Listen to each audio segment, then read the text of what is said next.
Hello everyone, welcome to my channel. I hope कि आप सभी का मेंस का एग्ज़ाम बहुत अच्छा गया होगा और बहुत अच्छा एक्सपीरियंस किया होगा। कुछ कह नहीं सकते क्योंकि कुछ चीज़ें ऐसी थी जो बहुत मतलब डिसअपॉइंटिंग थी, मज़ा नहीं आया उसको करने में। जैसे कि कंप्यूटर हो गया। और हाँ, और एक चीज़ और अच्छी हुई कि जो जीके थी इस बार की बहुत रेलेवेंट आई है, पढ़ने में भी क्वेश्चन करने में भी उसके मज़े आए जीके वाला। और हालांकि मेरा पहला मेंस था, मैंने सोचा कि मेरा सेंटर बहुत दूर गया था पटना, जिस वजह से मैं फ्री आज हो पाया हूँ। हाँ, मैं सोच रहा था कि मैं ये वाला एग्ज़ाम नहीं दूँ। फिर मैंने सोचा कि अगली बार जब मैं मेंस का एग्ज़ाम दूंगा या फिर कभी मान लो मेंस का मुझे मौका मिला देने का, तो मेरे लिए चीज़ें नई ना रहें।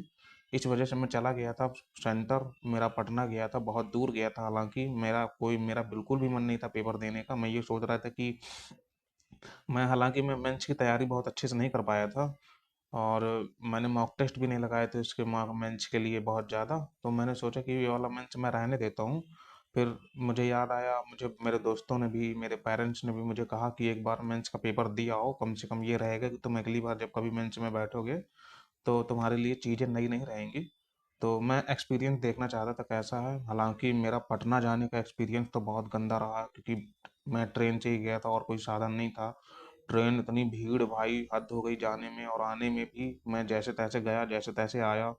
टाइम लग गया, 2 दिन जाना 2 दिन आना। 2 दिन तो नहीं, मतलब हाँ लग ही जाता है यार, 2 दिन तक तो लग ही गया मुझको, क्योंकि ट्रेनें टाइम से नहीं मिल पाती, रूम नहीं मिल पाते। तो ओवरऑल जाने का एक्सपीरियंस ये था। पर मेंस का पेपर मैं दे के आया, और मेंस का पेपर इस बार ऐसा रहा कि जीके इजी आई थी। सबसे पहली बात कि जिसने मतलब थ्योरी पढ़ी होगी जीके में वो अच्छे से कर ले जाएगा। 20-22 क्वेश्चन, ज़्यादा हार्ड नहीं थी। करंट अफेयर्स बहुत अच्छा पूछा था, रेलिवेंट पूछा था। ये नहीं कि 17-18 करंट अफेयर्स पूछ रहा है, बहुत रेलिवेंट पूछा था।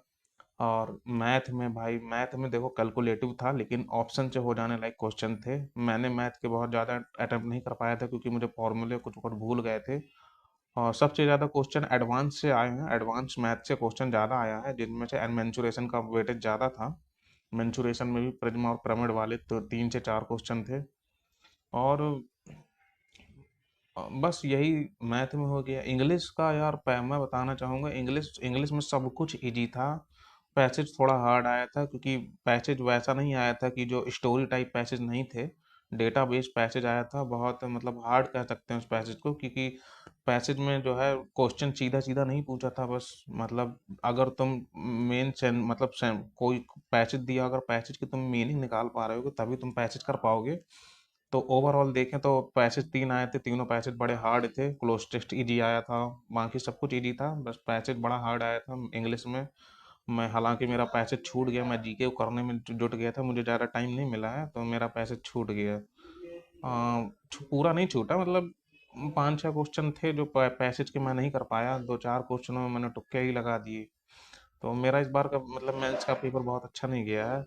फिर आती है भयंकर सब्जेक्ट, फिर आता है कंप्यूटर हमारा। ले, कंप्यूटर में करने बैठा, मैंने देखा कि ले भाई ये क्या पूछ रहा है। मैंने one liner type computer complete की थी, बहुत ज़्यादा डीप में नहीं पढ़ा था मैंने कंप्यूटर, लेकिन कंप्यूटर इतना डीप में आ गया भाई, होश उड़ा दिए मेरे। अब मैंने सोचा कम से कम 6-7 क्वेश्चन तो करने पड़ेंगे सही सही। देखा तो यार, ले हद हो गई, कैसे करें यार। तो जैसे तैसे करके मैंने 7-8 क्वेश्चन ही अटेम्प्ट करे हैं जो मुझे आ रहे थे। मैंने बहुत ज़्यादा तुक्के नहीं लगाए हैं, कहीं ऐसा ना हो कि मैं सारे करता, सारे गलत हो जाते और फिर मैं फेल हो जाता, कंप्यूटर में ही फेल हो जाता, फिर मेरी कॉपी न चेक होती। सो ओवरऑल इतना ही रहा मेंस का पेपर आज, जैसा तैसा। तो हटाते हैं इसको, अब आगे की प्रिपरेशन स्टार्ट करते हैं। 2026 के लिए बहुत ज़्यादा टाइम नहीं बचा है। अभी मेरा जूनियर असिस्टेंट का एग्ज़ाम लगा है 1 फरवरी से। मैं वो वाला एग्ज़ाम देने के बाद 2026 की प्रिपरेशन कंटिन्यू करूँगा। और इस बार मैंने स्ट्रेटजी थोड़ी अलग बनाई है। मैं इस बार इस बार मतलब मैं सब्जेक्ट वाइज तैयारी नहीं करने वाला। मैं इस बार मिक्स क्वेश्चंस की प्रैक्टिस करूंगा। अभिनय शर्मा सर का अल्ट्रा कैल्ची बैच के जरिए। हाँ, मैंने देखा ना भाई, क्योंकि वो आधे घंटे या फिर 40 मिनट भी तुम्हारे लिए मैथ में जो इस तरह के क्वेश्चन आते हैं कि टाइम कम पड़ जाता है। तुम्हें आना चाहिए भाई को। मैं मेरी सलाह है यार, तुम कोशिश करो कि मैथ को बहुत कम समय में कंप्लीट कर पाओ। अगर तुम मैथ को कम टाइम में नहीं कंप्लीट कर पाए, तुम्हारे क्वेश्चन छूटने तय हैं। तो बेहतर होगा तुम ऐसा ही करो कि क्वेश्चन को बाय ऑप्शन के जरिए कर सको, तो ज़्यादा अच्छा रहेगा, बेटर रहेगा, तभी कर पाओगे। सिलेक्शन का चांस बनेगा, नहीं तो फिर मैथ में यही मेरी तरह मैंने 20-22 क्वेश्चन ही किए हैं, 22 से क्वेश्चन, हाँ 22 क्वेश्चन ही मैंने अटेम्प्ट किए हैं। मैं मैथ में मुझसे नहीं हो पाए थे, क्योंकि कैलकुलेशन थी, वो मेरी कैलकुलेशन की प्रैक्टिस बहुत ज़्यादा नहीं है। इस बार मैंने थोड़ा मैथ में, इस बार स्ट्रैटेजी मैं अपनी बदलूंगा और देखूंगा थोड़ा सा अच्छे टीचर से। लेकिन मेरी कोशिश इस साल यही रहेगी, मैं ज़्यादा से ज़्यादा मॉक टेस्ट लगाऊंगा और मिक्स क्वेश्चन की प्रैक्टिस करूंगा। जिस भी टीचर से होगा मैं वही करूंगा। चैप्टर वाइज नहीं करना है, कोई मतलब नहीं है। फॉर्मूले रिवाइज करूंगा।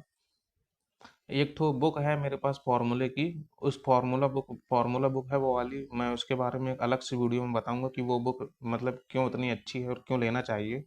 अभी बताऊंगा तो वीडियो बहुत लंबी हो जाएगी।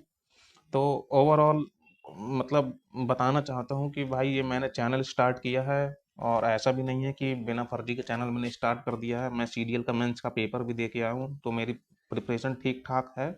तो मैं गाइड कर सकता हूँ, क्योंकि मैंने क्या क्या प्रॉब्लम फेस करी है। मैं एक बिगनर बच्चा हूँ और 1 साल ही मेरा हुआ है प्रिपरेशन का। ये मेरा सेकेंड अटेम्प्ट है जो 2026 में मैं देने वाला हूँ।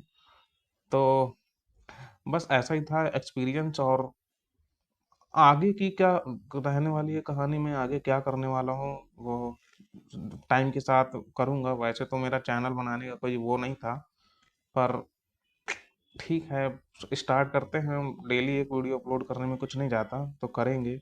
और बस यही है। और इंग्लिश के लिए मैं बता देता हूँ, इंग्लिश के लिए मैं इस बार जो है मैंने बहुत सारे टीचर्स को नहीं, मैंने मतलब रानी मैम को फॉलो किया है इंग्लिश के लिए।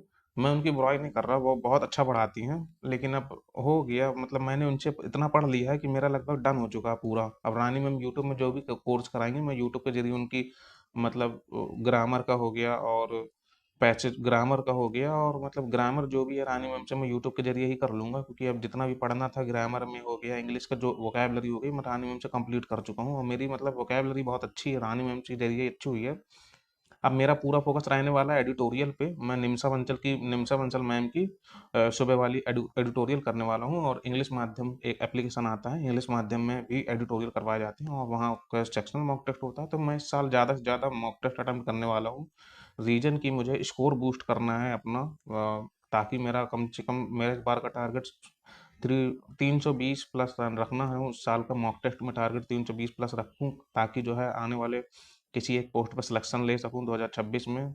और इस बार देखते हैं, करते हैं साथ में प्रिपरेशन। सो मिलते हैं नेक्स्ट वीडियो में। जय हिंद, जय भारत।